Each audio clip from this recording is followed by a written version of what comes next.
Sizlerle birlikteyiz. Diyalog Medya Genel Yayın Yönetmenimiz Sayın Reşat Akar'la beraberiz. Gündemi değerlendireceğiz. Evet, az önce de izlediniz. Eğitim Bakanlığı'ndaki basın toplantısını canlı olarak ekranlarınıza getirdik. Okulların bu dönem hangi tarihte açılacağı ve ne şartlarda açılacağı paylaşıldı. 1 Eylül online, 14 Eylül yüz yüze denildi tarih olarak. Bir önceki canlı yayınımızda da yine çok önemli bir gelişme. Türkiye Cumhurbaşkanı Erdoğan beklenen müjdeyi açıkladı. Türkiye tarihinin en büyük doğalgaz keşfinin Karadeniz'de bulunduğunu söyledi. Fatih sondaj gemisi 320 milyar metreküp doğalgaz rezervi keşfetmiş durumda. Evet, gündemimiz oldukça yoğun. Sayın Akar yorumlayacak. Merhabalar. Evet, merhaba Funda Hanım. Tüm izleyenlerimize selam sevgilerimizi gönderelim. Hayırlı cumalar diyelim. Geç başladık, özür diliyoruz. Çünkü evet. Önce Türkiye'de Cumhurbaşkanı Sayın Erdoğan'ın canlı bağlantısını verdik. Önemli bir müjdesi vardı bugün Türk halkına. Ardından Milli Eğitim ve Sağlık Bakanlarımızın müşterek düzenlediği basın toplantısına geçtik. Ama buradan sesleniyorum her iki Sayın Bakan'a, özellikle Milli Eğitim Bakanı'na. Koca Türkiye çok önemli bir projeyi Cumhurbaşkanı, iki bakanı konuştu. Yarım saat gibi bir zaman olmadan tamamladı bütün açıklamaları. Bizim Eğitim Bakanımız çıktı, 45 dakika yuvarlıyor lafı, ya bir laf. Okullar 1 Eylül'de online, 14 Eylül'de doğrudan katılımlı açılıyor. Bitti bu iş. Önlemleri aldınız mı Semahan? Evet, şu önlemleri aldık. İşte öyle derler de böyle derler de, sendikalar da böyle der, o birileri de böyle der, ama biz gene de bildiğimiz yoldan da bilmem ne yapacak da önden gidecek, geriden. Yok be arkadaş, yeter. Kısa kesin. Neyse sizden haber bekliyor bütün aileler, veliler, herkes. Biz televizyon canlı yayın bağladık. 45 dakika oldu, daha Sağlık Bakanı duruyor böyle. Bekliyor bitirsin de ona da belki iki laf gelir. Olmaz yani bu. Önce haberi verirsin öncelik, sonra da detaylarına geçeceksin. Nedir öncelik? Yaptığımız değerlendirme sonucunda Sağlık Bakanımız da biz Eylül'ün diyor üçünde açmak istedik, birinde neyse. Fakat değerlendirdik diyor. Sağlık Bakanımız bizden süre istedi. 1 Eylül'de online, 14 Eylül'de normal okulların açılması. Bunu söyledikten sonra belki biraz da detay verirsin. Ama o öyle dediydi de bu böyle dediydi de işte görüştüydük de fedakarca çalışmada ter akıttık da şudur da budur da. Bunlar yani zamanı çalmaktan başka bir şey değil. Herhalde bol zamanları vardır, bilmiyorum. Yani diğer meselelerde de zaman yok, vakit yok diyorlar. Biraz bekledik, belki kısa keser bitirir de Sağlık Bakanı da canlı yayın veririz diye. Kusura bakmasın Sağlık Bakanı, yani bir kasıt olan yok. Programımızın vakti gidiyor. Konuşacak çok konumuz var. Sadece biz dar çerçevede Kıbrıs'ın küçücük konularıyla bağlı kalamayız. Dolayısıyla buradan duyuruyoruz. 1 Eylül net olarak okullar açılmıyor. Online. Tabii buna da imkanı olanlar katılacak. Esas yani ben orada olsam basın toplantısında sorarım bu soruyu gençler. Sayın Bakan, evet anladık, hijyen maddeler yapılıyor diyor. Herhalde yerli yapılıyor, üretiliyor. Peyderpey de bakanlığımıza geliyor diyor. Demek ki sadece Sağlık Bakanı'nın söylediği gerekçeler değil, sen de hazır değilsin. Deterjanlar bile, şeyler bile gelmiyorsa, hijyen maddeler da peyderpey geliyor. Siz hazır değilsiniz demektir. Bu da ayıp değildir, normaldir. Ama online nasıl yapılacak? Herkesin evinde laptop yoktur. Özellikle dar gelirli insanların evinde laptop yoktur. Bu demektir ki 14'üne kadar çocuklar mahallede oynamaya devam edecekler. Havalar da serinliyor, çok aşırı sıcak yok. Mahalle önlerinde koştursunlar, oynasınlar, hayatlarına baksınlar. 14'ünde okullar açılır. Gecikme daha dünyanın sonu değil. Zaten bu kadar zaman rekor üstüne rekor kırdık eğitimde. Atom profesörleri yetiştiriyoruz, uzay çağına adamlar yetiştiriyoruz falan. Yeter artık dünya rekorları, biraz bekleyelim, yeni rekorlara hazırlanalım. 14 Eylül geç değildir, geç olsun da güç olmasın derler. Şimdi Rum tarafındaki okullarda hemen bağlayayım. Bekledik, evet. Bugün Rumların da çok önemli bir toplantısı vardı. Rum Bakanlar Kurulu bugün Anastasiadis'in Trodos'taki yazlık evinde toplandı. Orada bir ev var Trodos'ta. Cumhurbaşkanı kim olursa olsun yaz aylarında orada ikamet ederler. Temiz havada, serin havada ki enerji depolasın Cumhurbaşkanları ki özellikle Kıbrıs meselesinde bizimle daha çetin kavgalar verebilsin de. Bakanlar Kurulu da orada toplanıyor. Dolayısıyla oradan bugün Rum Sağlık Bakanı ve Rum Eğitim Bakanı onlar da ortak açıklama yaptı ama tabii ben Rum televizyonlarını izleyemediğim için kaç dakika sürdüğünü bilmiyorum. Rum Haber Ajansı'ndan aldım bilgileri ve Cyprus Mail internet sitesinden. Diyorlar ki onlar da 15 Ocağı kadar geçerli olacak tedbirleri aldı Rum Bakanlar Kurulu. Bugün vade uzun. Okullar da Eylül ayında açılacak diyor. Öğrencilere maske zorunluluğu getiriyorlar, öğretmenlere de. Evet. Ve okullarda gelişi güzel testler yapılacak. İlk etapta 5000 kişiye gelişi güzel PCR testleri yapılacak. Öğretmenlere hijyen koşullar, sınıflarda dersler, sıralar çok aralıklı olacak. Fotoğrafta yayınladılar, gösterdiler. Hijyen tedbirlere tam olarak uyulacak ve gerekli görülmesi halinde yeni önlemler de alınabilecek. Ama Eylül'ün kaçında açılacağı ne Cyprus Mail sitesinde gün yok ne de Rum Haber Ajansı'nda gün göremedim. Ama Eylül'de açılacağı kesin. Şimdi ikincisi bu Rum tarafının aldığı kararlar içerisinde şöyle diyor Rum Sağlık Bakanı, parti, doğum günü ve plaj partileri gibi evlerde ve diğer kamu alanlarındaki toplu buluşmalar 50 kişiyle sınırlandırılacak diyor. Yeme içme yerlerindeki kişi sınırlandırma sayısı ise aynı kalacak. Düğün ve vaftiz törenleri gibi kalabalıkların toplandığı yerler ise 350 kişiyle sınırlandırılmıştır. Alınan tedbirler kapsamında kokteyl, kutlama ve diğer tebriklere yönelik insan akışı saatte 250 kişiyi geçmeyecek. Festival, konser, panayır gibi etkinliklere izin yok diyor. Rum Eğitim Bakanı ise Protros Protromu diyor ki tüm kademedeki öğrencilerin öğrenimlerinin katı protokollerle birlikte fiziksel katılım olacak. Yani online değil okula girecekler.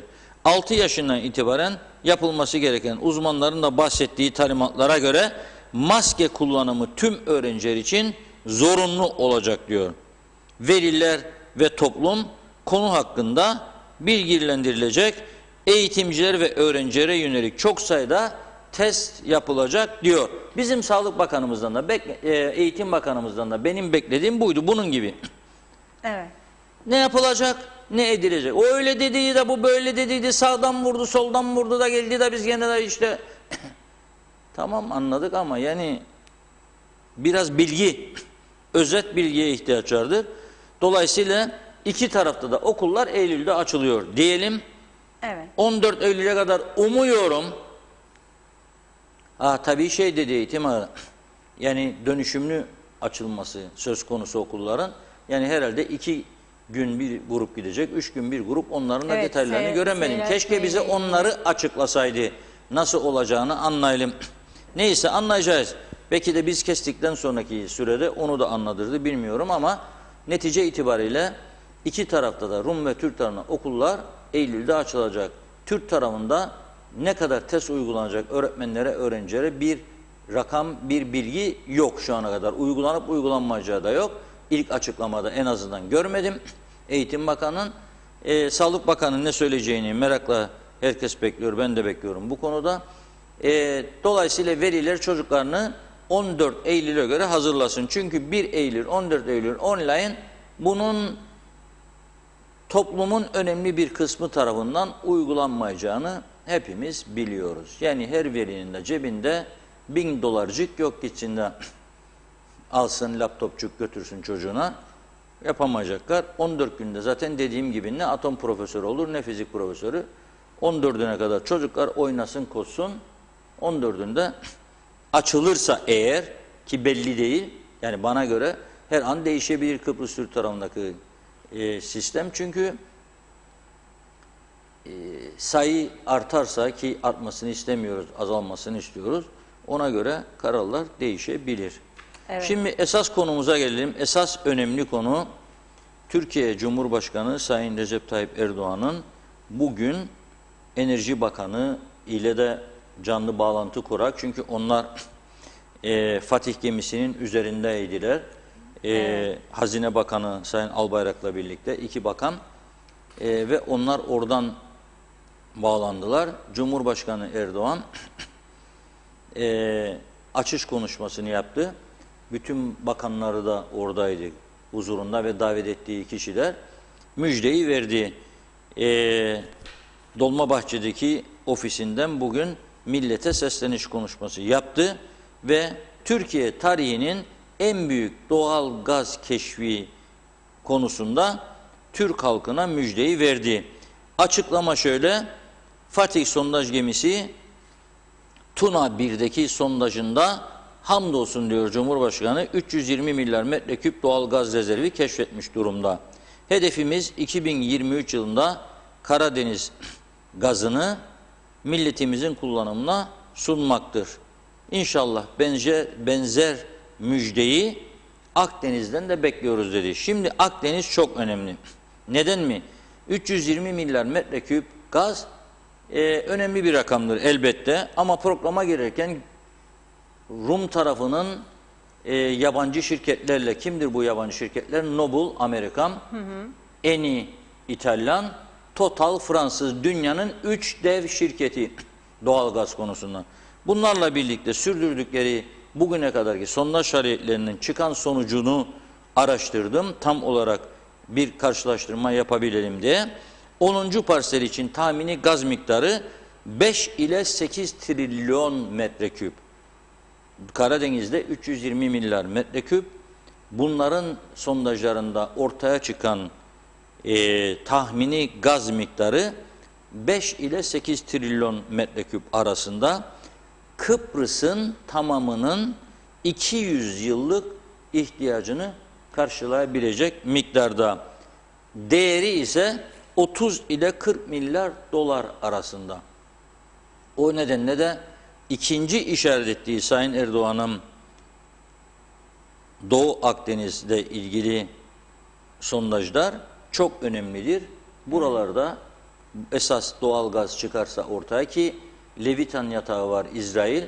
Dolayısıyla Rumların bir yatağıyla örtüşüyor o. Hatta ilk bir ara İsrail'le gerilim de yaşadılar.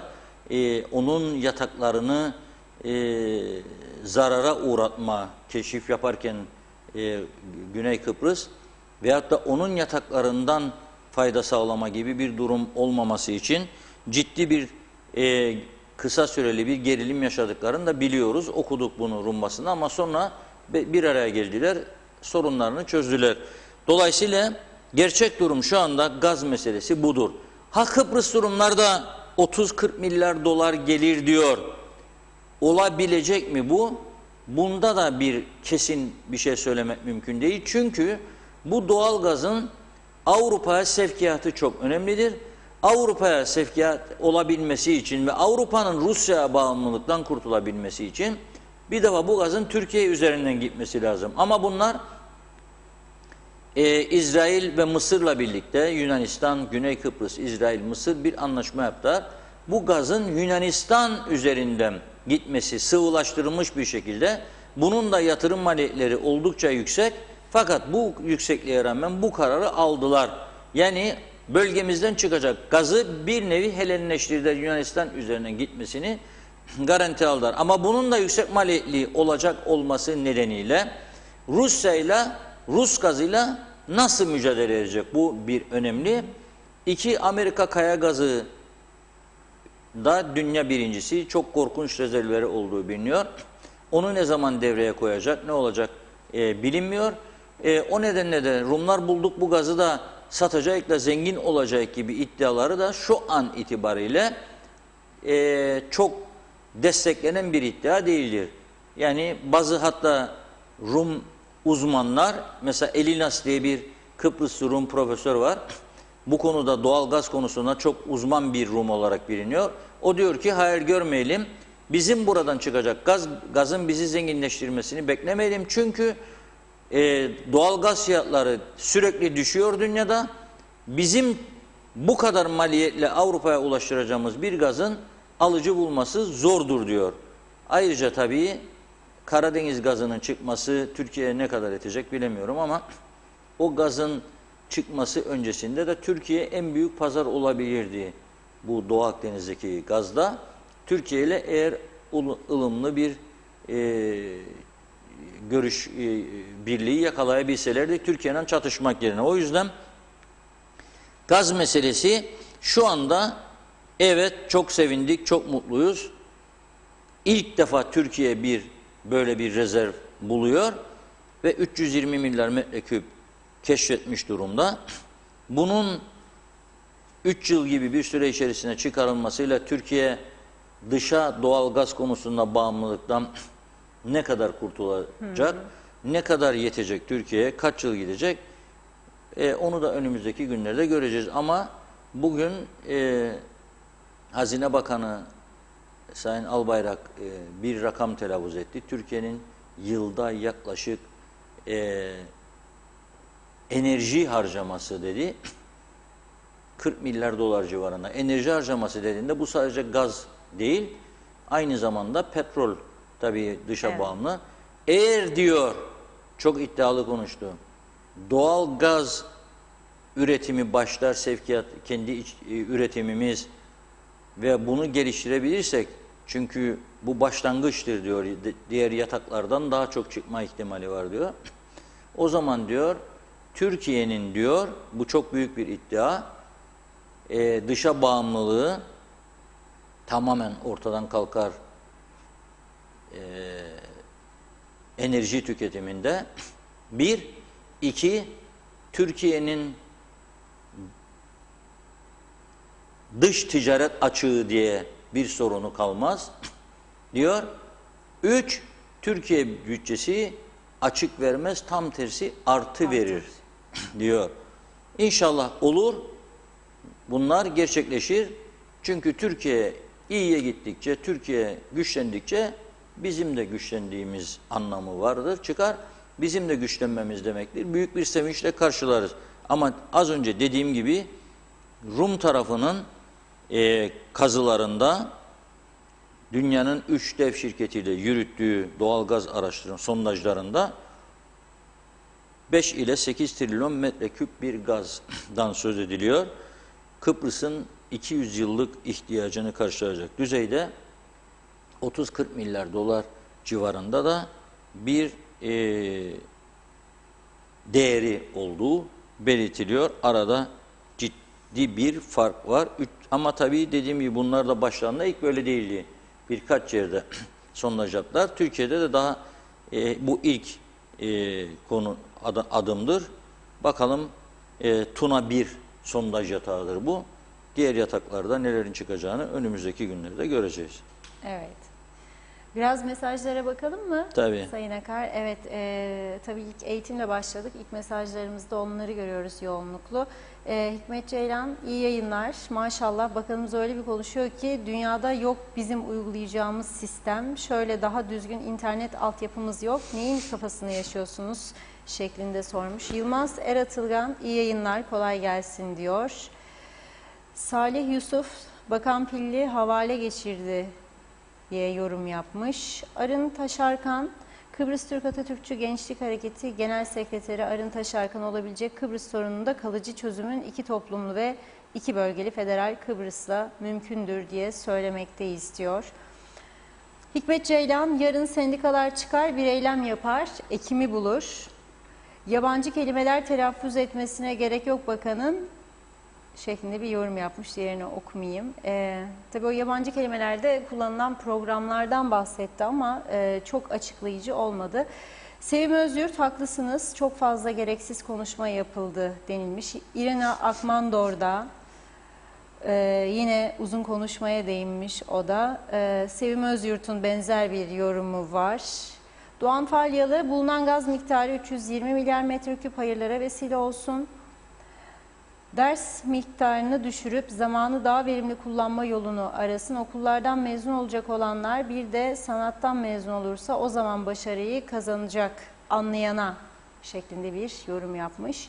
İsmail Kerçin, iyi günler, iyi yayınlar Reşat Bey. Güzel konuşuyorsunuz ama kim dinliyor? Doğru konuşuyorsunuz. Sizi tebrik ediyorum demiş. Levent Güneyli, özel okullarla ilgili kur sabitlemesi konusunda herhangi bir çalışma yapıldı mı diye sormuş.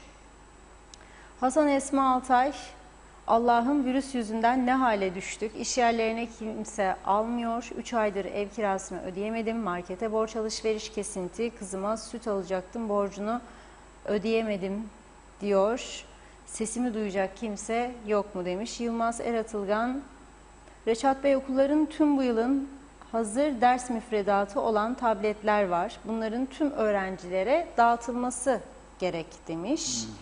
Kaan Ceylan, Karadeniz'de bulduğumuz doğal gaz gibi umarım Doğu Akdeniz'de de bu şekilde rezervler bulunursa Kuzey Kıbrıs'ta payına düşeni alarak daha refah yaşam düzeyine geçer demiş. Abdullah Üçöz, İzmir'den selamlar, sevgiler diyor. Evet, şimdilik gelen yorumlarımız bu kadar. Evet, okullarımızın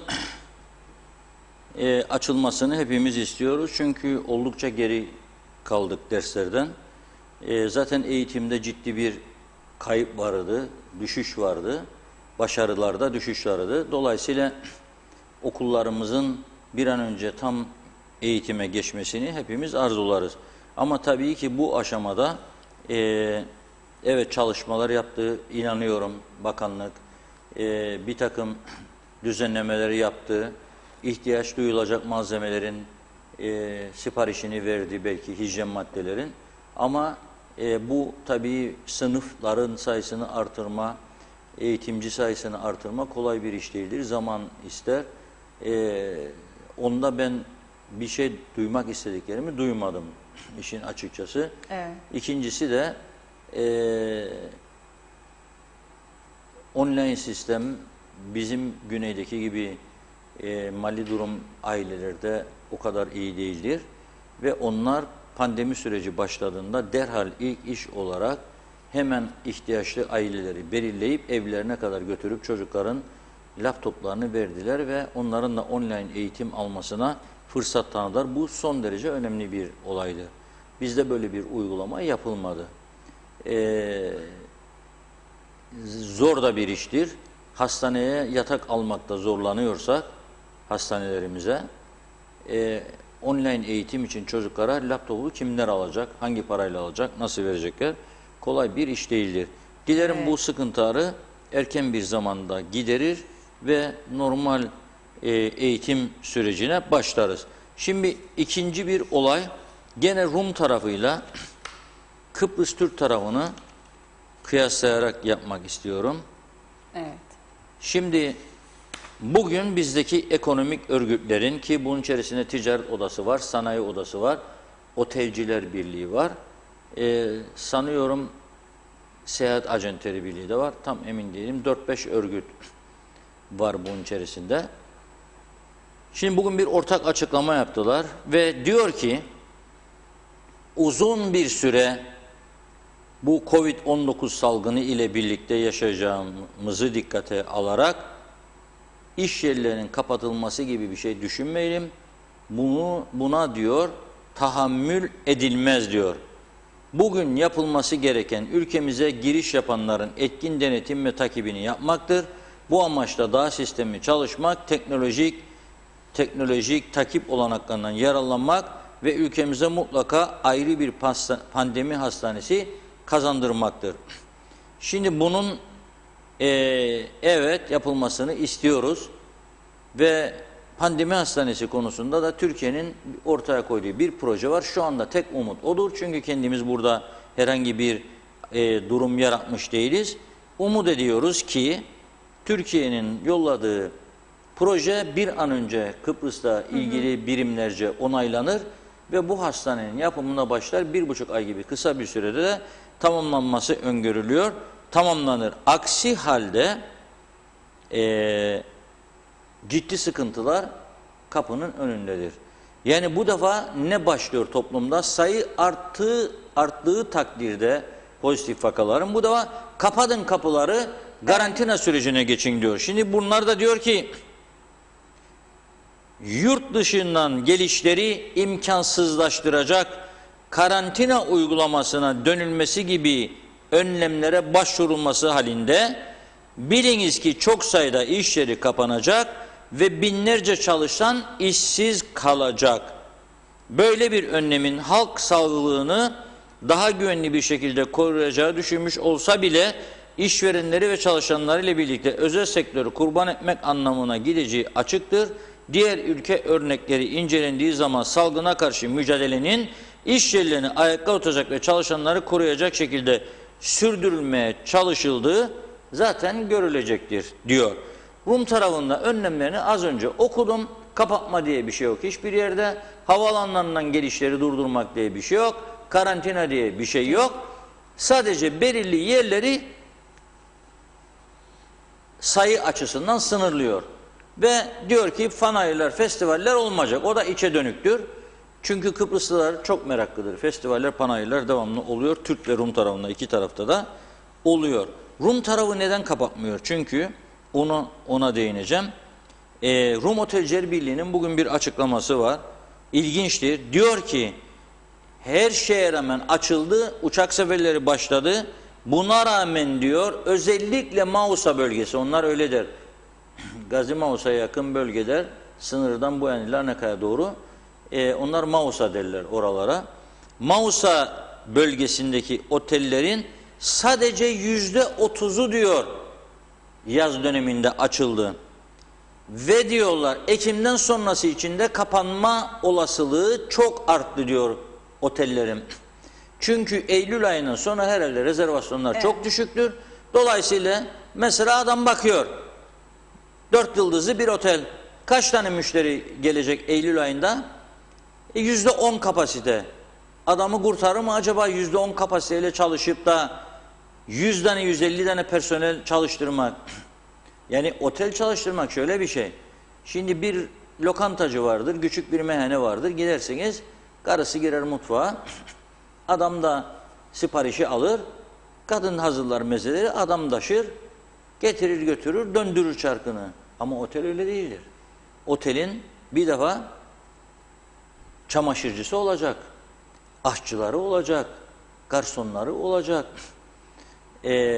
bahçecileri olacak. Kim bakacak bahçesine? Bütün otellerin bahçeleri var. Sulaması var, budaması var, ilaçlaması var. Bunlara bakacak. Sağlık hizmetleri var, görevlileri vardır. Olmak zorundadır. Çamaşırhanesi var. Gündüzleri çalışan ayrı bir ekip, geceleri çalışan ayrı bir temizlik ekibi var. Barda çalışan insanları var. Bütün bu insanlara görev verecek. Bütün ışıklar da açılacak. Çünkü otel kapalı olduğu izlenimi veremezler. Dış cephede, iç cephede hepsi çalışacak. Soğutma, ısıtma sistemleri çalışacak ihtiyaca göre. Ve bütün bunları bu adam bu masrafları ödeyecek ve para kazanacak. %5, %10 bir doluluksa bu adam aşmayacağım der. Dolayısıyla tur operatörüne bildirir. O gelecek olan müşterileri açık olanlara kaydırırlar. Böyle bir ciddi sıkıntı var. Dün de buradan Bafra Otellerinin Turizm Bakanı ile yaptığı görüşmeden bahsetmiştim. Onlarda da aynı bir endişe var. Oteller ciddi bir sıkıntıdadır. Özellikle Bafra bölgesi ihmal edilmiş bölge. Uzak olduğu için daha az talep vardır. Ve ilgi istiyorlar. Turizm Bakanı da inşallah maşallahın dışında bir şey vaat edemez. Çünkü elinde büyük bir kaynak yoktur. O yüzden zaten bu ekonomik örgütlerin yapmış olduğu uyarıya ben şunu eklemek istiyorum. Zaten hiçbir kısıtlama gelmese de, karantina koşulları gelmese de önümüzde ciddi ve zor bir süreç var.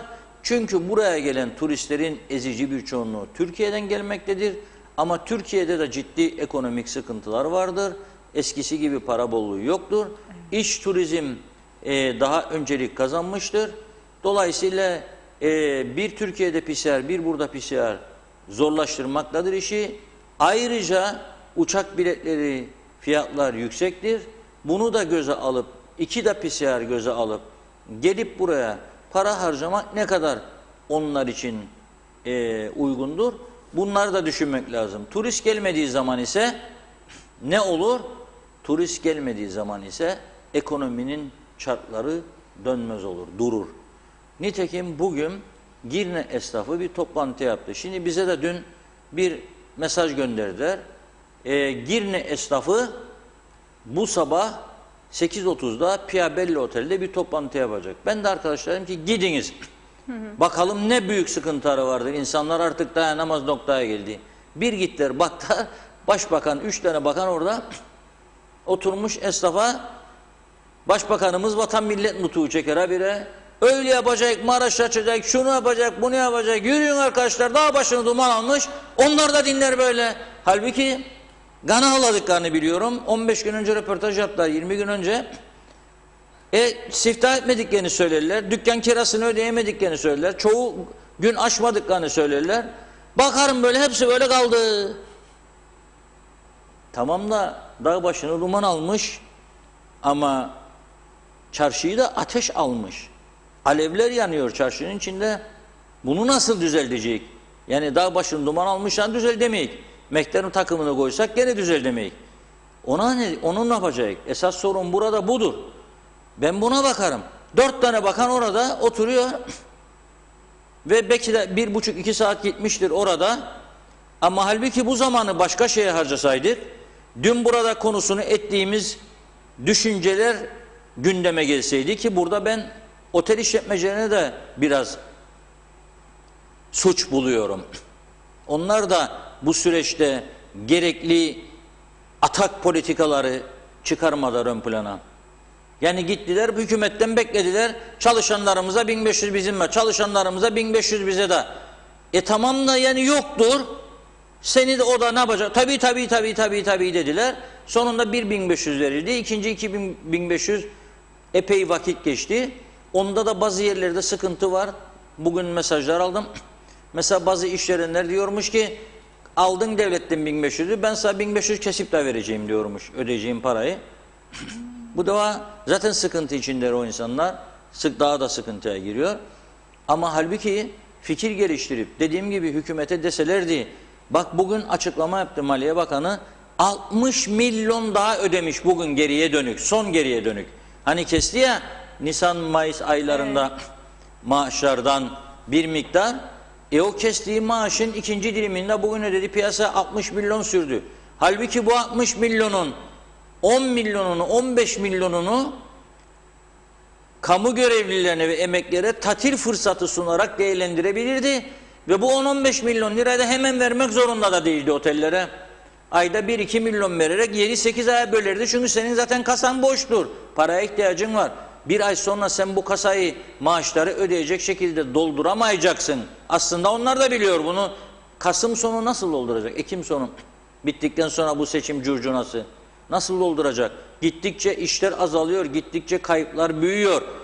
Ama burada otellerin onları zorlaması gereken noktalardan biri buydu bence. Siz çalışanlara, emeklilere yerli otellerde, bizim otellerimizde tatil olanağı sunun. Alın otellerden fiyat listesini, sunun insanlara ve bu ödeyemediğimiz paranın bir kısmını size böyle kullandırmak isteriz diye bir teklif götürün. Zaten adam almadı diye isyana kalkmadı, senden de bu parayı hemen ver diye bir talepte bulunmadı. Sen veriyorsun, bilakis zorluyorsun. Bakın para vardır, alın yiyin diyor. Ama öteki tarafta yok, öteki tarafta battı. Nasıl çıkacak bu işin içinden? Bilemiyorum. Oteller de bu konuda daha çok istekli olmalıydı. Daha çok sarılmalıydı haklarına, demeliydi bu fikirleri geliştirelim. Belediyelerle, varlıklı belediyeler var.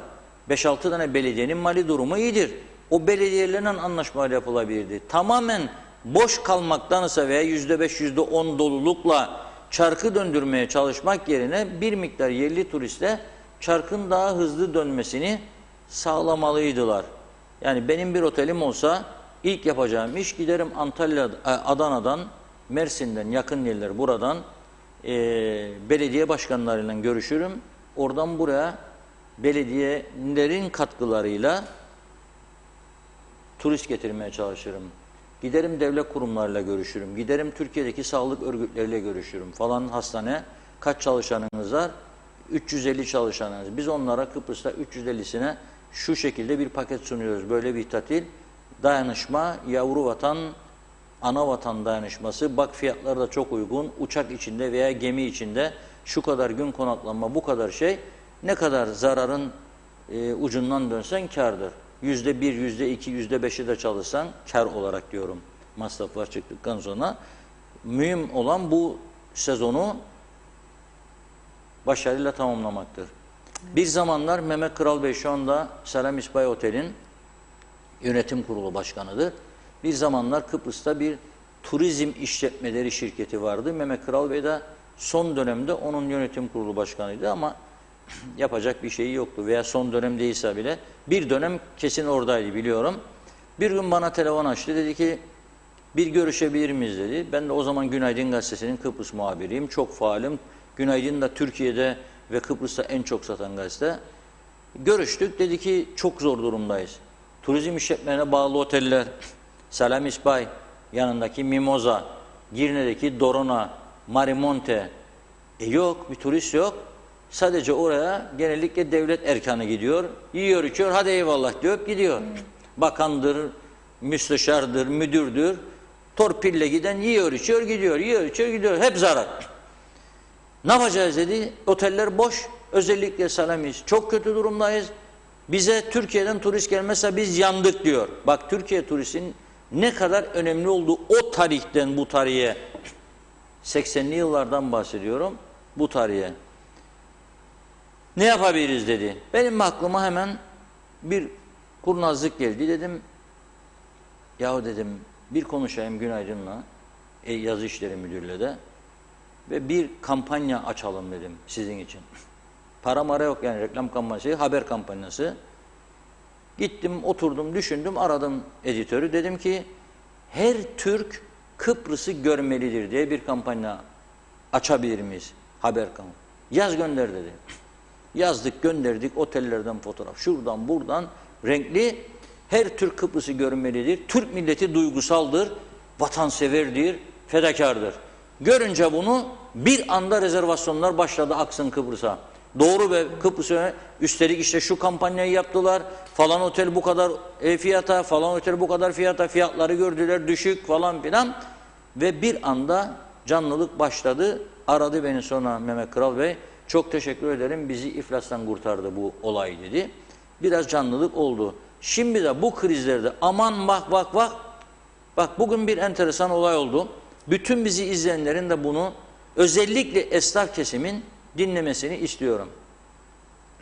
Bugün yoğun saatimin içinde buradaki bir arkadaşımız geldi, dedi ki aşağıda dedi 2 tane kuru yemişçi var dedi.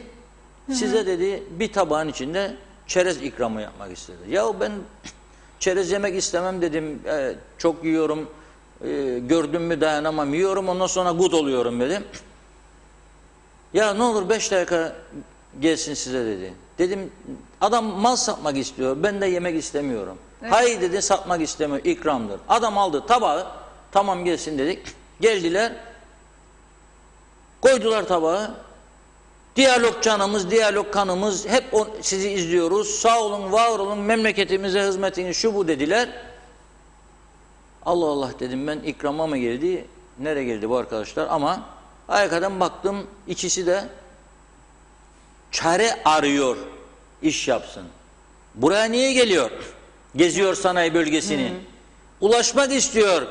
Cebinde para olduğunu hissetti adama. Şimdi aşağıda bizim Hasan'ı gördüğünde Hasan'a kaç paralık çerez satacak? Hiç 10 liralık pasaden satacak. Reşat Akar'a yukarıda herhalde 50 lira satarım dedi ya, 100 lira. Nitekim öyle oldu. Ben görünce onu mahcup oldum, dedim gidin satın alın aşağıdan biraz bir şeyler adamdan, yüzü gülsün dedim. İşte bu daştan ekmeğini çıkaran çok güzel bir örnek. Evet. Meseledir bu. Oturdu evine, dükkan, ölüyoruz da, bittik de, battık da, ölme. Bir şey düşün, çare düşün. Birleş. 5 tane aynı mahallede ayakkabıcıysan 2 şirkete düşür, 2 dükkana düşür. Bir şey yap, çünkü bu süreç 100 yıldan sonra ilk defa görülen bir olaydır bu. Bilmez ki kimse bunu. Yani o yüzden çare üretmek lazım. Çare üretmek lazım, üretilebilir. Alın bu parayı, 60 milyonu yiyin dediğinde sen bugün bu adama, bu adam bu parayı bir şekilde harcayacaktır. Lüzumlu lüzumsuz gidip bir şey alacak. o parayı harcayacak. Çünkü unutmuştu onu. Almadı o günden. Şimdi alınca aldık diyecek. Bu parayı yiyelim içelim. Ama tatile yönelebilirdi. Bir tatil yapabilirdi. Çok güzel. 2 gün, 3 gün tatil iyi olur. Bu eve kapandık kaç zaman falan yapabilirdi bunun gibi. Bütün sektörler için evet eskisi gibi olmaz. Evet beklediği belki gelirleri sağlamaz. Ama ayakta durmayı da başarır. Çare üretmektir. Şimdi bu çerezi dükkanında otursaydı bu çerezleri satamazdı. Bu böyle bir durumdur. Yani gelirsin, piyangocu da öyle. Ansızın bakarım milli piyangocu gelir. Aşağıdan haber verir. Piyangocu geldi, gelsin yukarı derim. Aklımda yokken alırım 2 tane. Ya çıkarsa derim ben de. Ama gelmiyor 5-6 aydır. Şimdi bakarım şikayet eder bizim muhabirlere. İşler kötü, piyango el değişti. Türkiye'de azaldı da battık, piyangocular da zorda. Tamam da sen eskiden gelirdin. Gezerdin buralara. Bana geldiğin gibi bütün sanayi bölgesi. Yüzlerce iş yeri var burada. Fabrika var. Atölye var. Gez. Bakarım görüm. Sen isteyeceksin bazı şeyleri. Ağlamayan çocuğa meme yok derler. Evet, gerçekten çok doğru. Biraz mesajlarla ilerleyelim mi? İlerleyelim. Evet, Hüseyin Çelik'in bir mesajı var. Türkiye 2013-2018 arası 5 yıl içerisinde 213 milyar harcamış. Cari açık vermemizin %80 gibi büyük bir oranı ithal enerjiden kaynaklanıyor. İyi yayınlar demiş. Ve devam etmiş, Doğu Akdeniz'de bulunan hidrokarbon zenginliği Avrupa ülkelerinin tamamının 30 yıl ihtiyacını karşılayacak kadar büyük zenginliğe sahip. Türkiye'nin ise 532 yıl ihtiyacına cevap verebilecek kadar zengin bir rezerve sahiptir. O nedenle bütünlükçü bir anlaşma olmalı. Rumları Avrupa Birliği üyesi yaptılar büyük aktörler. Yani 2004 Kofi Annan müzakere sonrası yapılan referandumda barışa hayır diyen Güney Kıbrıs'ı ödüllendiren Avrupa Birliği üyesi yapılmasın. Asıl sebebi Haçlı Ordusu mantığıyla Türkiye'yi ve Kıbrıs Türkleri Doğu Akdeniz'den uzak tutmak ve kendilerinin hakimiyetini sürdürmesidir diye uzunca bir yorumda bulunmuş. Cengiz Korkmaz Han Namık, turizme dayalı Kuzey Kıbrıs Türk Cumhuriyeti ekonomisi ve bazıları her yeri kapatalım söyler. Nurcan Sönmez, Sayın Akar, şimdi Mart ayından Haziran'a kadar bekletilen kasino çalışanları ansızın işten durdurdunuz dediler. Bu insanlar devletten hiç katkı almadılar. Mağdur olan insanlar aç kaldı. Maliye Bakanı bu insanları niçin görmüyor? Çalışan zaten çalışıyor, memur zaten çalışıyor demiş. Evet, Yana Direk, Reşat Bey iyi yayınlar. Ben tarihe çok meraklıyım. Eskiden beri devamlı araştırıp okulda da özel kurslara katılırdım. Eşimle tanışırken İngiltere'de nerelisin diye sorunca kendisi dedi ki Cyprus yani Yunanistan dedim. Hayır dedi, ne Yunan'ı, orada Türk tarafı da var. Ben şaşırdım, ilk defa duyarım böyle bir şey. Hemen internetten bir kitap alıp okumaya başladım Kıbrıs sorunu için ama tabii Yunan bir yazar ve yazdıkları sonra öğrendiğim gibi çok da doğru değildi. Yani demek isterim ki ben Türkiye komşu bir ülkede büyüdüm ve Kuzey Kıbrıs Türk Cumhuriyeti varlığından hiç haberim olmadı. Ta ki eşime tanışana kadar ve sizden öğrenirim ki böyle daire bir de varmış. Onlar ne iş yapar çok merak ederim. Böyle bir daire varmış. Onlar ne iş yapar çok merak ederim diyor. Teşekkür etmiş. Evet, bununla ilgili Türkiye'den de bazen duyuyoruz. Kıbrıs'la ilgili, Kuzey Kıbrıs'la ilgili çok bilinmeyenler olabiliyor. Çünkü biz Rumlar gibi propaganda sanatını bilmiyoruz. Ülkenin bırak yani Rumların propaganda sanatının başarısı çok yüksek ama temeli yalana dayalı, ezici bir çoğunluğu. Yani %70-80 yalana dayalı. Mesela Kıbrıs meselesini 20 Temmuz 74'ten itibaren anlatırlar dünya. Bir. İki, bizim işgalci olduğumuzu söylerler. Onların otellerini, evlerini çaldığımızı söylerler. Ama öte taraftan hava alanlarını Larnaka'da bizim toprağımız üzerinde kurduklarını söylemezler. Öte taraftan Mari, Tatlısu, askeri deniz üssünü bizim topraklarımız üzerine kurduğunu söylemez. BAF'ta Andreas Papandreou hava üssünü bizim topraklarımız üzerine kurduğunu söylemez. Larnaca Mackenzie bölgesinde yükselen bir yığın lokanta çoğunluğu balık lokantası olan eğlence yerleri, plaj organizasyonları, binaların o bölgelerin Türklere ait olduğunu söylemez. Okulların büyük bir kısmının, yeni yapılanların, mezarlıkların ve ana yolların, çift şeritli yolların hep Türk arazileri üzerinden geçirildiğini ve bizim mallarımızın fiyatını 75 yılındaki fiyatlara göre bağlayıp devlet hükümet kararıyla istimlak edip bizi fakirleştirdiğini söylemez. Hadi o söylemez, biz niçin anlatmayız? Bana bunu biri izah etsin. Biz bunu niye anlatmayız? Biz burada konuşuyoruz, bizi dinleyenler de dinliyor ama inan Türkiye'deki insanlar bilmiyor. Evet. Bak vazgeçtim dünyadan. Evet. Türkiye'deki insanlar bilmiyor bizim ne konuştuğumuzu. Bir de bizde bir hastalık yaygınlaştı. Son 15-20 yılda özellikle tarihi gerçekleri söylemek faşizm oluyor. Yani eğer sen 15 Temmuz'u söylüyorsan 20 Temmuz'a kadar veya 63-74 arasını söylüyorsan faşizm oluyor bunun adı. Ha diyor bu faşisttir diyor. Evet bir tane Londra'da turizmcilik yapan bir arkadaş hiç unutmam Cumhurbaşkanı Akıncı o zaman Cumhurbaşkanı değildi. Bir eski siyasetçi bir Limasollu olarak bu şimdiki Rum lideri Anastasiadis'le birlikte bir ortak konferans düzenlemişlerdi Limasol'da. Ben de gittim. O zaman Kanal T'de program yapıyordum. Ersin Tatar Bey de benimle beraber geldi. Duyunca gideceğimi ben de geleyim dedi. Merhum Saffet Soykal abimiz vardı. Mütercim Rumcacı. Çok iyi Rumca konuşurdu. Onu da aldık.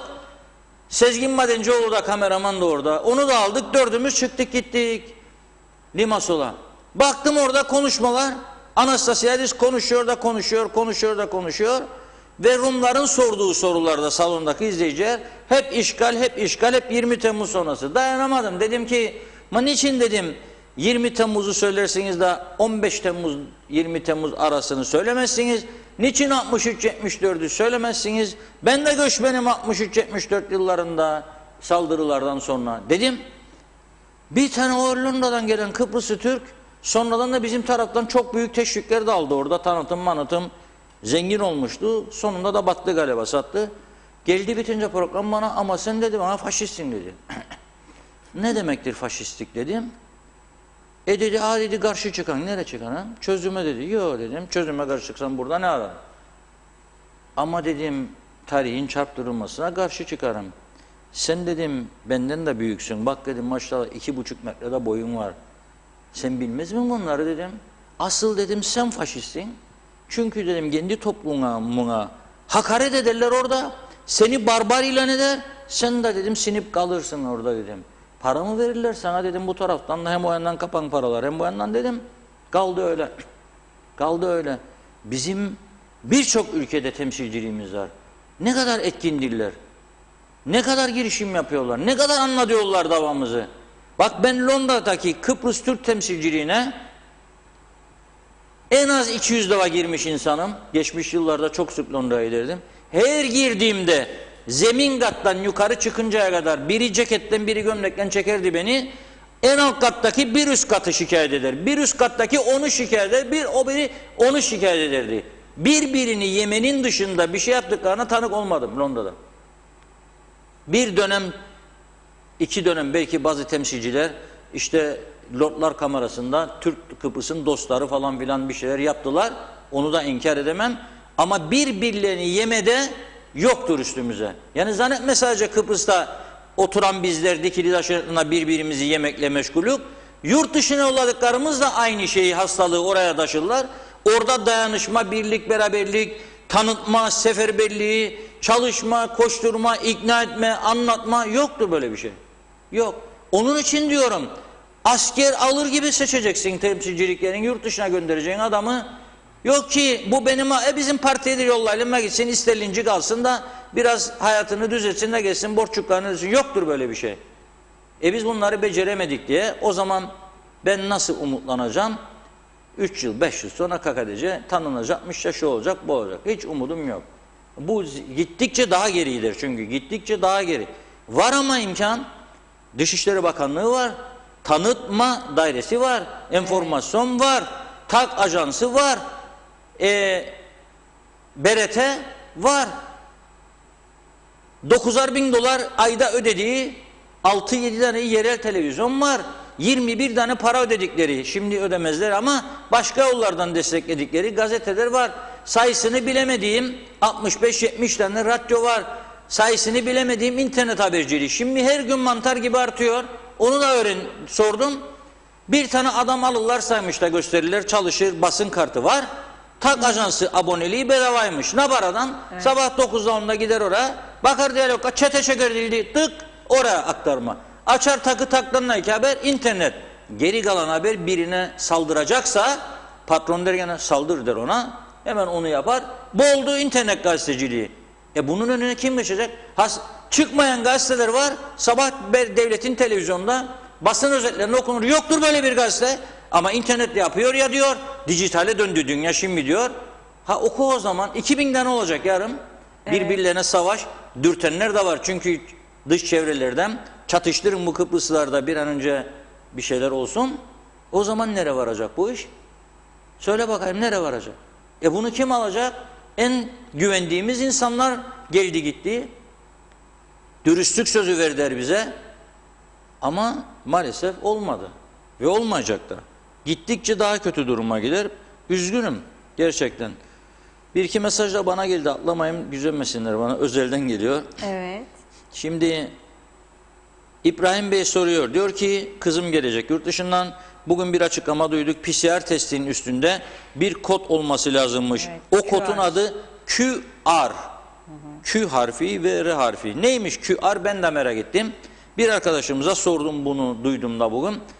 Tabii Sağlık Bakanı bir de bu basın toplantısı var diye katiyen telefonlar açmaz. Müsteşar ayrıldı yok. Birini bul sorun dedim. Evet birini buldular. Sonra da QR'mış bir kodmuş. Belgenin sahtesi yapılmasın diyeymiş. Bu kodu koymuşlar. Bu belgelerde bu QR kodu olacakmış ki giriş yapabilsin aldığı PCR test sonucunda. QR kodu olmazsa olmayacak. Nasıl turizm acentende İATA üyesi diye İATA damgası vururlar. Yahut da başka uluslararası markalar.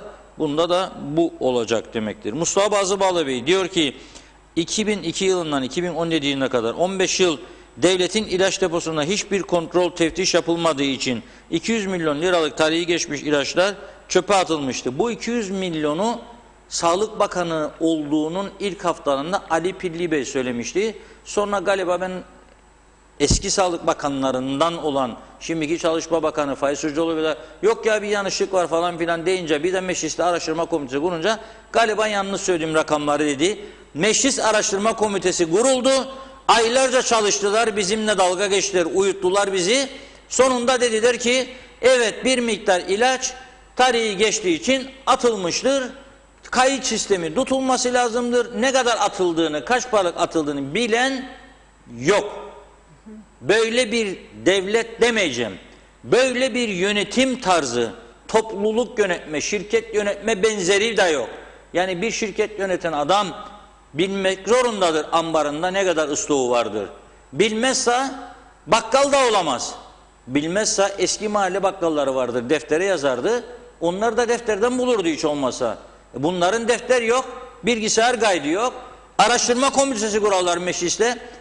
Sonuç yok. Neden sonuç yok? Çünkü bu komitenin ezici çoğunluğu üyeleri hepsinin partisinden Sağlık Bakanlığı yapanlar var. UBP'den de var, CTP'den de var. Sağlık Bakanlığı yapmış. Nasıl birbirlerinin üstüne suç yıkacaklar? Çünkü diyor, eğer biz bu işi ileri götürürsek, acaba bizim bakanımızın döneminde mi olduysa, o zaman parti zarar görecek, kalsın kenarda. Öteki, benim partime düşerse, kalsın köşede, kapatıldı gitti. 200 milyon lira, Kıbrıs Türk Hava Yolları'ndaki suistimaller ve yolsuzlukların kapatıldığı gibi. Onda da komite kurmuşlardı mecliste. Hazırlandı rapor, OBB kanadı çıktı dedi ki böyle böyle dedi. CTP kanadı hemen saldırıya geçti. Yalandır dedi, şudur dedi, budur dedi. Kapattılar arkadaş en devrimciler meseleyi. Çünkü En son zamanlarda onların adamı, ilçe başkanları genel müdür olmuştu. İlçe başkanı, öğretmen, Kıbrıs Türk Hava Yolları'nın genel müdürü olmuştu. Neydi beklediğin? 200 uçaklık filoya mı sahip yapacağız seni? Olan 3 taneyi de aşağı indirdiler. Bu iş ayrı bir iştir. Ekonomik bilgisi çok ileri düzeydeki adamlar böyle şirketleri yönetirler. Uçağın motorundan anlaması da şart değildir. Ekonomidir. Şirketler nasıl kar edecek? Bizim uçaklardan bir tanesinin motorunu o dönemde bozulmuş, söktüler, koydular başka bir uçağımızın içine ve o uçak risk alarak ta Singapur'a uçtu. Götürdü, verdi, 5 milyon dolar da para transfer ettiler Singapur'a. Kime gittiği o para da belli değil, çıkmadı ortaya. 5 milyon dolar. Bugün bu bütün çökmüş yollarımızın tamamını tamir edebilirdik. O parayı harcadıkları halde motoru aldılar, getirdiler, taktırdılar motoru Türkiye'de bizim uçağın üstüne. Dediler ki olmadı. Niçin? O hava koşullarına göre ayarlanmışmış muson iklimine göre motor. Da bizim şeyimize göre değilmiş de olmamış. Bak bak bak. Bu daha döndüler Lufthansa'ya gittiler. Almanya çok daha ucuz bir fiyata 150-200 bin dolara yaptılar motoru getirip taktılar. Peki o 5 milyon hesabını kim verecek? Kimdir sorumlu? Ama daha bunun gibi çok olay var. Ya. Bu komiteyi ne yapmaya kurdunuz? Onun için Meclis Araştırma Komitesi dendiği zaman bana ben şöyle derim. Yalanlar dünyası. Uyu yavrum ninni uyutayım seni. O demektir. Meclis komisyonu demek uyu yavrum ninni uyutayım seni. 2 sene, 3 sene sandala mandala bir baktık hiçbir şey yok. Ne oldu? UBF'liler diyor bize gazete attı. Komite raporunu haklar yok sızdırsınlar diyor. Daha bu netleşmedi diyor falan. İstismar ediyorlar diyor. UBF'liler de siz de bizimkilerini istismar ettiydiniz diyor. Yani al gülüm ver gülüm birbirleriyle bu ülkeyi bugüne kadar bu hale getirdiler. Nasıl umutlanayım? Sorarlar bana. Dağ başını duman almış seçim varmış şimdi. Ne değişecek? Ne değişecek? Yani benim umutlanmamı gerektiren vatandaş olarak bir şey yok. Ben sadece diyorum ki ayakta kalabilmek için, aç kalmamak için, dik durabilmek için herkes kendi payına düşeni yapsın, kendisini ve ailesini kurtarmaya baksın. Zaman şimdi o zamandır. Yoksa başka bir şey, ben bu ülkenin pırıl pırıl yol yapacağını, kaldırım yapacağını, insanlara belediyelerin, yeşil sahaların artacağı, hastanelerin düzeleceği, uzman doktorların geleceği, canımı gidip emniyet edebileceğim, mide bulantısı duyduğum zaman gidip neyim var doktor dediğimde kalp damarlarında sıkışma var diyebilecek uzmanların olacağı bir sağlık sistemi beklemiyorum ben buradan. Ve o yüzden de devamlı diyorum ki en büyük milliyetçilerimiz ağır hasta olduğu zaman çareyi Güney Kıbrıs'ta aradılar. Ben de diyorum ki açık kapıları açık tutunuz, konuşunuz, bu sağlıktır, hayattır, candır. İsteyen insan sıkıntıya girdiği zaman gitsin çareyi orada arasın. Eski başbakanımız en milliyetçi partinin yıllarca genel sekreterliğini en son döneminde başkanlığını ve ülkenin başbakanlığını yapmış en milliyetçi 10 kişi say dersen biriydi İhsan Bey. O da gitti son zamanlarda Amerikan hastanesinde güneyde canını kurtarmaya çalıştı. Sağlık sorunlarını yenmeye çalıştı. Bana ne kapatırdın kapıyı? Anastasiadis'i kapatan Anastasiad ise çözeceğim bu sorunu Anastasiadis'ten. Çözeceksin ve gerekirse de başka şartlar koyacaksın. Eğer sen bu kapıları bize açmazsan, bu 72 saat PCR testi zorunluluğunu kaldırmazsan, o zaman ben de sana başka tedbir alacağım dersin ve alırsın. Elinde çok imkan vardır senin de. Bak mesela dini bayramlarında gelip bizde kiliselerde ayin yapıyorlar. Bırakmam seni o zaman dersin, biter bu iş. Sen beni bırakmıyorsan, çünkü 3 günde bir PCR demek gelme demektir bana. Ama esas Rum halkının bu yana gelmesini önlemek içindir bu taktik. Çünkü şimdi euro yükseldi, gelip daha çok akaryakıt alacaklar, gelip daha çok alışveriş yapacaklar. Bizimle kaynaşacaklar ve Kıbrıs Türklerin kötü olmadığını öğrenecekler. Daha çok bazı fanatikler bile. Ve o zaman değişecek, Rum propagandasının etkisi de azalacak diye aşmıyor adam. Ama biz direnmemiz lazım. Örgütleri Yani bugün bu ülkeyi yöneten bir insan olsam ben bütün örgütleri yığarım her gün kapılarının önüne. Mausa kapısının, Lokmacı'nın, Metehan'ın, Yeşilırmak kapısının önüne yığarım her gün örgütleri. Her gün. Birleşmiş Milletler Barış Gücü barikatlarını devirene kadar. Hakkın yoktur senin. Avrupa Birliği yaptırırım PİSAR'ı, 50 kişi yollarım Avrupa Birliği temsilciliğinin önüne, elimde pankartlar, gelip öldürecek mi beni? Elamcarı mı yollayacak? Gelsin. Gelirse göreceği de var. Yaparım eylemimi ve sesimi duyurum. Giderim Brüksel'de Avrupa Parlamentosu önünde takarım maskeyi, 50 kişi götürürüm yaparım. Bu arabalara harcadıkları benzin parası, makinist parası, ruhsat sigorta parası 1000 kat fazladır bu söylediklerim masrafların üstüne.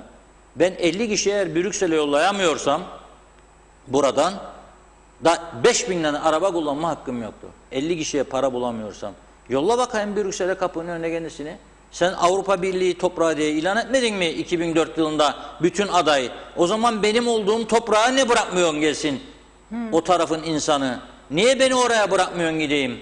Sen onların sağlık sistemlerinin iyileşmesi için 100 milyonlarca euro akıttın o tarafa. Onlara yeni yol yapımı için 100 milyonlarca euro akıttın. Şimdi doğalgaz sıvılaştırılmış terminal için 100 milyonlarca euroluk yardım yapıyorsun ve bu işin zararına olduğunu bile bile sırf Yunanistan'ı memnun edesin yorumları diye da ben de burada sessiz kalacağım. Arşilerim dağ başını duman almış. Neyi dağ başını duman aldı ya? Anlamadım. Oturduğumuz yerde kendi kendimizi neyle idare edecek bu şekilde? Olmaz. Evet. Mesajlara bakalım biraz o zaman. Mustafa Özcan iyi yayınlar demiş. Hanife Süercan iyi günler. Almanya'dan Kuzey Kıbrıs'a gelirken önceden test yapmak gerekir mi yoksa havaalanında yapmamız yeterli mi? Yok, gerekiyor diye sormuş. Evet, gerekiyor. Cansu Özmert TV'de sizi bulamıyorum ne yapabilirim diye sormuş. Tema Yavaş iyi yayınlar. Londra'dan selamlar Reşat Bey. Hüseyin Çelik uzun bir mesaj yazmış. Evet, 24 Nisan 2004 anlam planı sonrası ambargoların kalkması için Birleşmiş Milletler temsilcisi Kofi Annan, Birleşmiş Milletler Güvenlik Konseyi'ne Mayıs 2005 rapor sunmuştu. Fakat görmezden gelindi. Ambargoları kaldırmadığı gibi çözümsüzlük, oy ve %75 oranla hayır yönünde oy kullanan Güney Kıbrıs'ı Avrupa üyesi yaptılar. Yazık diye yorumlamış. Sema Hüseyin, Ahmet Alkan, yine Sema Hüseyin, Yunus Gildir, Yeşim Kıraç, hepsi söylediklerinizi takdir etmişler Reşat Bey. Alkış emojisini görüyorum onlarda. Onları da iletmiş olayım. Hüseyin Çelik, 25 dış temsilciliğin ve turist getirmesi için kurulan YA diye bir kuruluş vardı. Sayın Akar demiş. Çiftçi Bokarida, tarihi gerçekleri söylemek faşizm oluyor, doğrudur. İşte bu KıTÖZ zihniyetinin getirdikleri,'dir. Her şeye burnunu sokarlar. Eğitim, ahlak, terbiye, çevre bilinci hariç. Konu Türkiye, Doğu Akdeniz, dış politika ve vesaire olunca düşmanlık, en küçük maaş ve ödenek sıkıntısında grev, ülkesel ve milli konularda Rumcu eğitim ve ahlaksal konularda sus pus demiş anlayana. İsmail Ezel bana tak yasaklı diyor.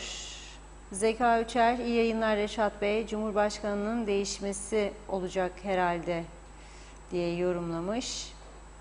Ata Tecmen radyo frekanslarını rica etmiş bizden. Evet, şimdilik yorumlar böyle. Evet. Şimdi bugünkü konulara son bir konuyla bugünkü programa son verelim. Çünkü çok yoğun bir gündem var önümüzde. Evet. Onlarla ilgilenmemiz lazım. Merkez Bankası bugün ki bütün halkımızın duymak istediği bir konudur bu. Ama gündem o kadar yüklüydü ki bunu mecburen sona bıraktım. 24 Ağustos'dan itibaren, yani bugün 21'idir, pazartesinden itibaren yeni faiz oranlarını açıkladı bugün. Yalnız kredi faizlerini göremedim burada. Bankaları serbest bırakmış oluyor bu durumda diye düşünüyorum. Şimdi şöyle diyor, Kuzey Kıbrıs Türk Cumhuriyeti Merkez Bankası Yönetim Kurulu gerçekleştirdiği toplantıda Merkez Bankası nezdindeki Türk lirası ile yabancı para mevduat ve yasal karşılık hesaplarına uygulanan faiz oranları ile Türk lirası reiskonto ve avans işlemleri yıllık faiz oranlarını yeniden belirledi diyor. Şimdi vatandaşlarımızın büyük bir kısmı reiskonto, avans işlemleri bilmez. Vatandaş iki şeyi bilir. Yatırdığım paracağa ne kadar faiz alacağım veya borçlanacağım, çocuğu evlendireyim yahut da araba alayım yahut da ev alayım, ne kadar kredi vereceğim. Kredi faizleri yok burada. Şimdi mevduat, Türk lirası mevduat faizlerini yükseltti Merkez Bankası bugün. Yani 3 gün sonra mevduat faizleri yükseliyor. Ne diyor? Türk lirası mevduat hesaplarına uygulanan faiz oranı yıllık %5'ten 6,75'e yükseldi. Zaten bazı bankalar %8'e kadar faiz veriyordu. 6,75 yani 1,75 dolayında yükseltmiş oluyor faizleri. Dolayısıyla şimdi 8 verenler herhalde 9,75 10'a kadar çıkacak demektir. Çünkü döviz yükseliyor, durdurulamıyor. Amerikan doları mevduat hesaplarına uygulanan yıllık faiz oranı %0,25'ten %0,40'a, Euro mevduat hesaplarına uygulanan faiz oranı %0,05'ten %0,15'e, İngiliz sterlini mevduat hesaplarına uygulanan faiz oranı yıllık %0,125'ten 0,25'e yükseldi. Sağ olsunlar, dünyadan herhalde pek haberdar değildiler. Paranın en güvenilir olacağı ülkelerde evet bu tamam. Paranın yatırdığın zaman rahat uyuyabileceğin, hiçbir zaman bir şey olmayacağına inandığın ülkelerde tamam. Ama euro %0,15 vereceksin benim yatırdığım paraya. Bir de KKTC, altın rezervi yok, döviz rezervi yok. 8,5 milyar euro veya dolar borçlu. Ödenmesi mümkün olmayan bir borç altında. Ve senin bankaların bana %0,15 faiz verecek. Şimdi akıl olsa İngiltere'de, Almanya'da, Avustralya'da yaşayan Kıbrıslı Türkler bu faize para getirir koyar mı buna? Ve senin de paraya ihtiyacın var. Piyasa para sürse, daha düşük faizlerle insanları borçlandırmasını bilse, bu piyasa çökmezdi zaten. Esas sorun insanlarda para yok. Borçlanmaya da tahammül kalmaz. Çünkü burada böyle yazıyor, senin parana bunu verecek ama sen git iste bakalım. Döviz iste, %6'dır, 8'dir. Bir de katlıyorlar, bilemediğin hesaplar dönüyor. Perde arkasında. İşte mesela eski başbakanlarımızdan birini suçluyorlar. Ama adam diyor 56 bin aldığım euro diyor, 420 bin euroya çıktı. Borç. Nasıl oldu diyor. Ve ödediğim halde aralarda ödediğim halde 3.000 TL, 6.000 TL. Nasıl oldu 420 bin euroya çıktı bu? Demek ki 3 ayda bir katlıyor, 3 ayda bir katlıyor, 3 ayda bir katlıyor. Hesap soran yok, bakan yok. Sonra da gel diyor ve ödeyemez, al canını. Ödeyemeyecek. Ve insanlar birbirine düşürülüyor. Kefil ile borçlanan kapışma noktasına geliyor. Bu para yani bence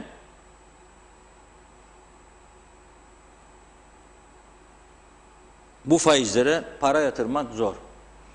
Yani değil mi? Evet. Güven yani bir de senin ülken dediğim gibi döviz rezervi ve altın rezervi olmayan bir ülke sana gelip de bu faizlerle para yatıracak adam ben düşünemem. Varsa inşallah gelir yatırır. Evet, son birkaç mesaj var. Onları da aktarayım programı kapatmadan. İyi yayınlar. Devlet 1500 lira ödemeleri yapıyorum diye yayınladığını söyler. Sadece eskiye dönük alamayanlar hata olanları ödüyor. Yeni ödeme yapılacakmış gibi konuşuyorlar. 1500 lira 3. ödemeler 1 Eylül'den sonra hangi ayın ödemesi olacağı belli değil. Kelime oyunlarıyla yürürler demiş. Evet, Oslo Prag herkes ödeneceğini zannediyor diyor. Mehmet Budalı kökten sistem değişikliği gerek ama kim yapacak? Herkes hamma hummacı oldu. Milleti devleti düşünen yok. İşimiz çok zor. Sedat Yaman, Badili'de sanayi arsası dağıtımında ciddi usulsüzlükler yapılır. Lütfen bu konuyu da gündeme alın. Teşekkürler demiş. İhsan Tatlıpayam, Reşat Bey Bu Özersay sabah akşam açıkçası çok karışık yazılmış. Bu yorumu tam anlayamadık. Evet, gelen yorumlar bu şekilde. Bu konuyu da dikkate alın denilmiş Vadili'de. Bakalım önümüzdeki hafta neler konuşacağız? Yoğun gündem devam edeceğe benziyor. Evet, şimdi son bir konuya değineyim. 2 gündür bana Lapta bölgesinden bir vatandaşımız video gönderiyor. Kendi çekiyor, gönderiyor. Bu ve üstelik sesini de kaydetmiş üzerine. Lapta'da denize, sahile akan pis lağım sularını görüntüleri. Bugün Lapta Belediye Başkanlığı, çünkü biz tek taraflı haber yapmıyoruz. Belediye Başkanlığı arkadaşlardan rica ettim arasınlar. Ama belediye başkanımız yüksek tansiyon rahatsızlığı nedeniyle evinde istirahatte olduğunu öğrendik. Geçmiş olsun dileklerimizi iletiyoruz. Ama bu konuyla ilgilenmesini ben bekliyorum. Çünkü bu vatandaşımız, duyarlı vatandaşımız diyor ki çok ihbar ettim, ciddiye almadılar beni diyor. Gündüz diyor bir şey yok, akşam oldu mu diyor. Yukarıdan veriyorlar, aşağı doğru diyor iniş, denize doğru akıyor lağım suları. Pırıl pırıl bir deniz var, onu da gösteriyor. Ama lağım suları ne yaptı? Ne yaptım diyor. Görüntülerde var, ben bunları gördüm. İnadına diyor, akşam üzeri gittim diyor. O suların aktığı yere diyor, kum serdim diyor. Arabalar dolusu kum serdim. Sabah da gittiğimde kumların ıslan vaziyette olduğunu ve onun da altından aşağı doğru aktıklarını tespit ettim. İşte kanıtı diye bana bugün 2. videosuna gönderdi. Göstermedim. Çünkü belediye başkanıyla konuşamadık. Ondan gerekli bilgileri alamadık. Ama böyle bir sorun varsa denizlerimizi kirletmek olmaz.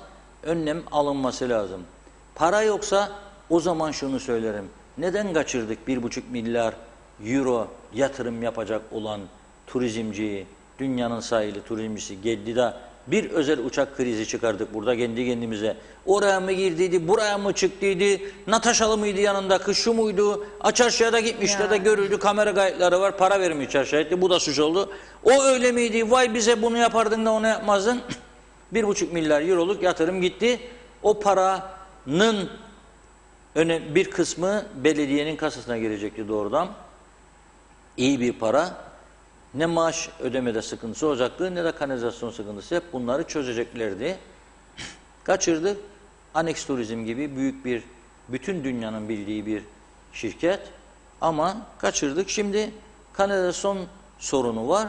Lağım suları denize akıyor diye şikayet ediyoruz. İnşallah bu kadarla kalır. Yani daha ne tür sıkıntıların yaşanacağını o bölgelerde bilemiyorum. Allah yardımcımız olsun diyeyim. Ne diyeyim yani denizlerimiz en çok gurur duyduğumuz meseledir. Denizlerimiz temizdir diyoruz. Pırıl pırıl bir ülkemiz var diyoruz. Bu ülkeyi koruyabilmek lazım. Korumak için de önlemleri almak lazım. Umarım bu mesajım Sayın Belediye Başkanı'na gitmiştir. İyileştiği zaman, tansiyonuna düştüğü zaman bu konuyla ilgilenirse memnun oluruz. Bize de bir açıklama yaparsa onun açıklamalarını da hem buradan hem gazete sayfalarından vatandaşlarımıza aktarırız. Evet Sayın Akar, çok teşekkür ediyoruz değerli yorumlarınız için ve programı sonlandırıyoruz. Evet, pazartesi yeniden görüşmek üzere diyelim. Evet. 16.30'da yine bıraktığımız yerden bugünkü gibi konulardan devam edeceğiz. Pazartesine hafta sonu bütün gelişmeleri de değerlendirme şansımız olacak. Evet sevgili izleyenler, Gündem Özel'in sonuna geldik. Sayın Akar'ın da söylediği gibi pazartesi günü görüşmek üzere. Güzel, sağlıklı bir hafta sonu geçirmeniz dileğiyle. Hoşça kalın.